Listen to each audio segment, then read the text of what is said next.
Duncan, can you hear us? Yeah.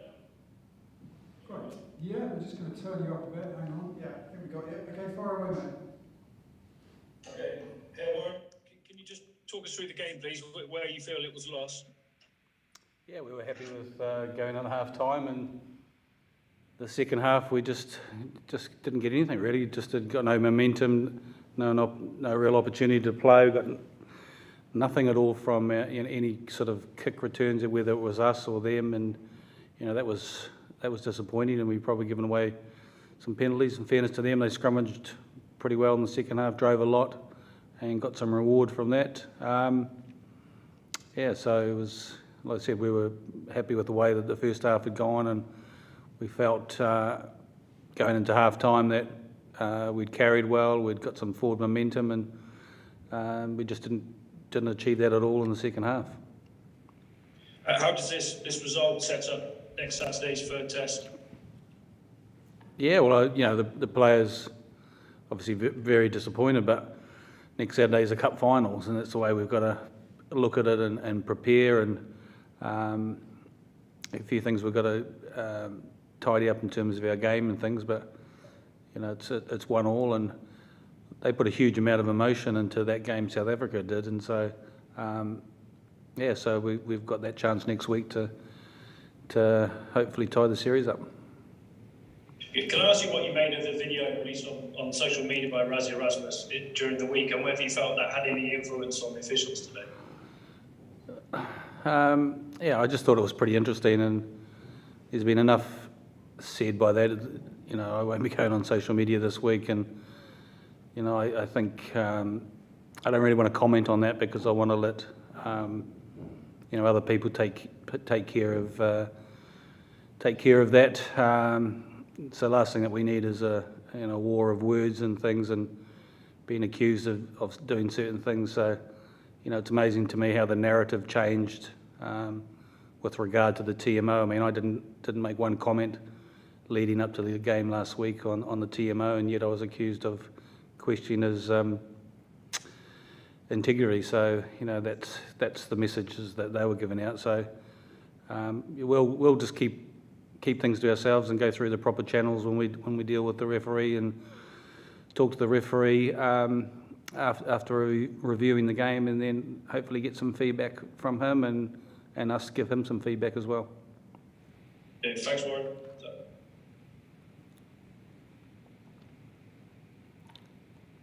Gareth? Okay, Gareth, let's go Murray then. Hey Warren, can I just ask for your opinion on the Ches and Colby yellow card? Did you feel that was a fair sanction? I'm not going to comment on the referee's decisions. I mean, we'll have our meeting with the referee this week and see what the assessors come back with in terms of their decision, and then get some find out what it was. It didn't look great from where I was, but he decided it was a yellow card decision. Can I just ask you about selection then for next weekend? Like, did you feel some guys maybe didn't put their hand up as much as you would have liked, and will you consider a few changes?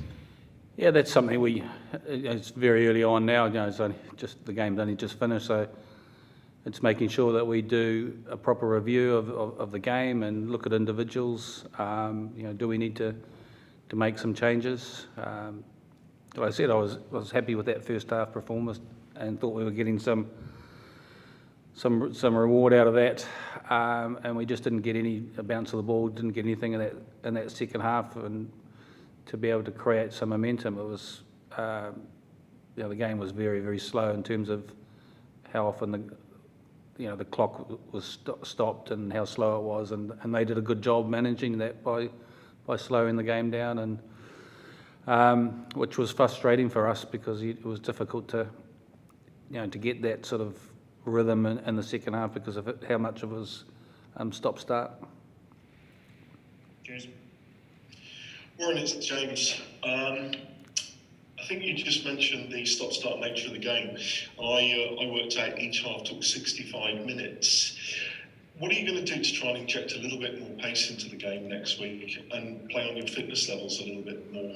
Yeah, I mean, the referee was continually talking to them about trying to speed the game up and keep it moving. He was trying to stop the clock. So yeah, that's something that we'll probably look at raising next week in terms of how we get some more tempo in the game, and that every stoppage isn't an injury stoppage, which we seem to have, particularly in that second half. So yeah, it's difficult to change that, and you've just got to hopefully, the captain working with the referee, and he was talking to Ben Ellenwin in terms of trying to speed the game up and keep it moving. But it was very, very stop-start.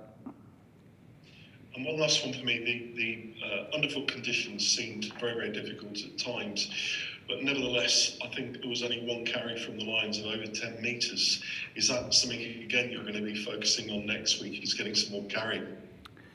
Yeah, look, we were pretty happy with that first half in terms of the carrying and stuff, and the ground conditions are difficult. Even there was a scrum penalty against Tyg Byrne for going down, but when you look at the replay, it's not that he's collapsed the scrum or lost his bind. His feet have just gone completely under him, and you can see the sand and the grass go from that. And sometimes that happens in a game. It is difficult. The way they defend and come up and rush up is quite tough. There were a couple of opportunities where we probably should have put the ball through the hands and looked to exploit that, but and we'd shortened them up on a few occasions.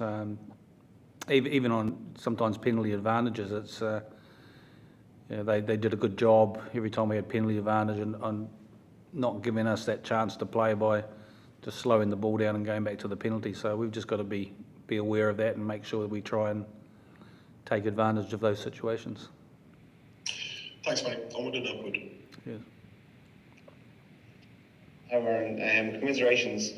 There's a perception out there already, and it's probably going to grow, that what Razzie Erasmus did this week worked, and it's one of the reasons they won the game. Do you think there's a dangerous precedent that was set over the course of the last week, and that we could end up in a kind of a lawless kind of area where coaches are coming out doing their own videos, putting pressure on match officials, and that the game could go to a pretty dangerous and interesting place?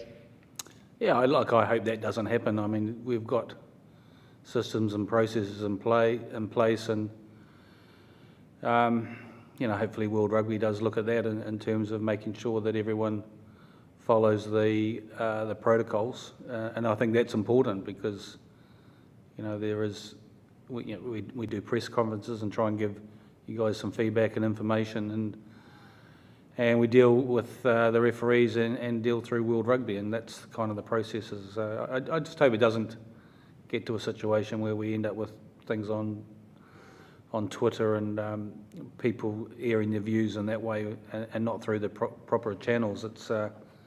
It's been, I found it quite strange that approach was taken, but it's definitely not something that I will get involved with, and it's important that we keep the integrity of the game up as much as we possibly can. Just to follow up, you do have fresh legs in your squad. You've experienced players who haven't played for a couple of weeks now.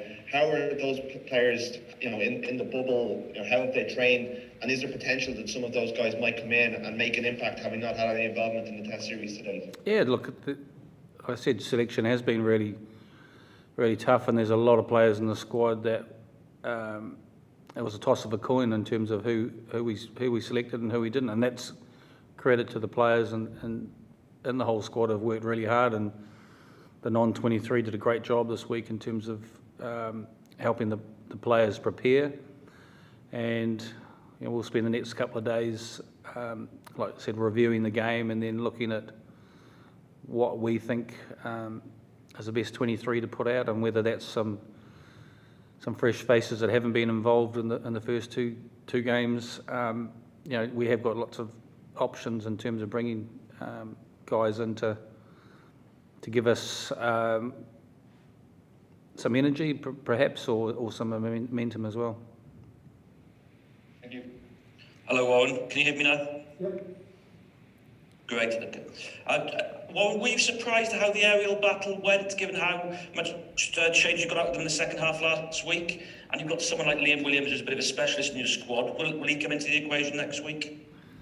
Yeah, like I said, sometimes those games go like that. We got nothing out of today, and we did get a lot out of last week in terms of that aerial stuff. And we knew a lot of that was coming, and we worked on it during the week.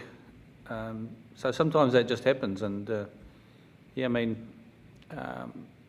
obviously Liam was disappointed, and he's one of those players that will come into contention as will others as well. Or do we put that same team out and give them a chance to redeem themselves? So those are the conversations we'll have over the next couple of days.